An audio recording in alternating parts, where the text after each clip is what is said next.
Sometimes you just have to give a game a chance, even if you're not into them.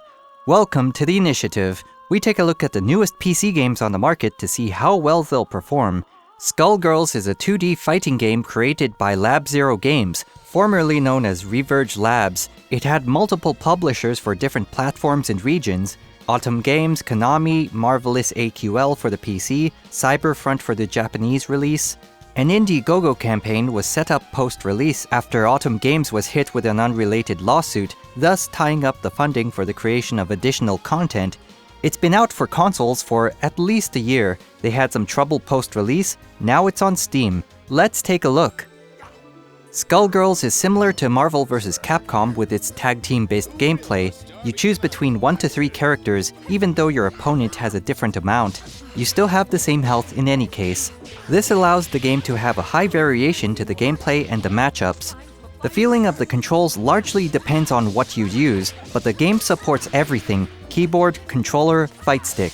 The default controls for the keyboard don't feel very good for a fighting game, but there's lots of custom configs that people have recommended, so you might want to look them up if you want to use a keyboard. I used my PS2 controller to play, so it's the same experience as playing on the PS3.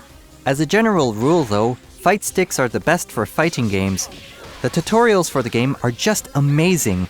There's a really deep explanation of everything, but there's so much information that I had to go through the tutorial twice. Things like explaining poking and hit confirmation, even giving you a couple basic combos you can work with.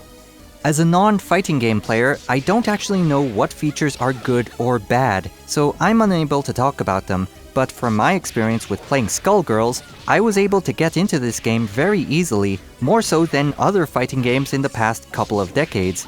With some basic knowledge of all of the characters, I was able to read them and understand how to react most of the time, but the execution is something I still have trouble with.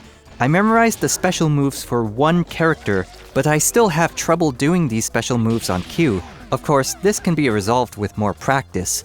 I feel like I've done fairly well against the normal AI. I can't do a combo above 10 hits, but I can execute these short combos consistently. Obviously, I'm still a scrub. But again, these tutorials really helped me get into the game. Without them, I would probably be too frustrated to continue playing, so I think this is a really good game for those who want to get into fighting games. Of course, as always, we need to analyze how Skullgirls will do in the video game market. The game has already been out for a year on the consoles, so the new exposure will largely be the PC audience, mainly from North America. European adoption will be limited since fighting games aren't as popular over there. Steam will obviously make the game more accessible to everyone, so the existing community for the game will only grow from here. Skullgirls has had a much smaller presence than Street Fighter or Marvel, but I don't think the PC version will change this. The Indiegogo campaign was able to raise money for several pieces of DLC. One is a character you can actually download now for free, but I think we'll see one more character in a few weeks' time.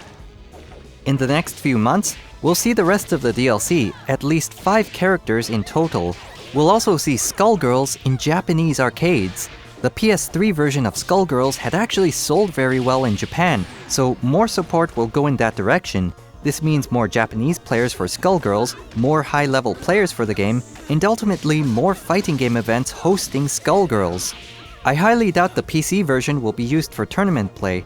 Fighting game events usually host multiple games, and it's on 1 or 2 systems to keep the logistics simple. Obviously, they won't take the time to set up a bunch of PCs when there's already a bunch of consoles ready to go.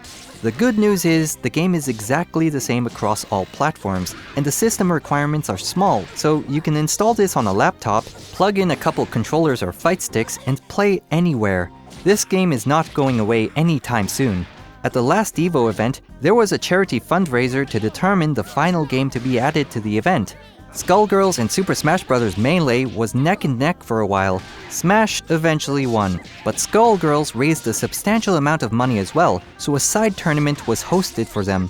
If you're involved in the fighting game community, being good at Skullgirls will still be relevant for several years, and I think the popularity of the game will only continue to grow. Overall, I think the PC version of Skullgirls will help bring more people into the fighting game community. It's easy to get into, it has a lot of depth to it, and this can also serve to get people interested in other fighting games. It's the same price as the other versions, which is $15, so it's a good price for what you can take away from it. As always, we'll check up on the game in a few months. Thanks for watching.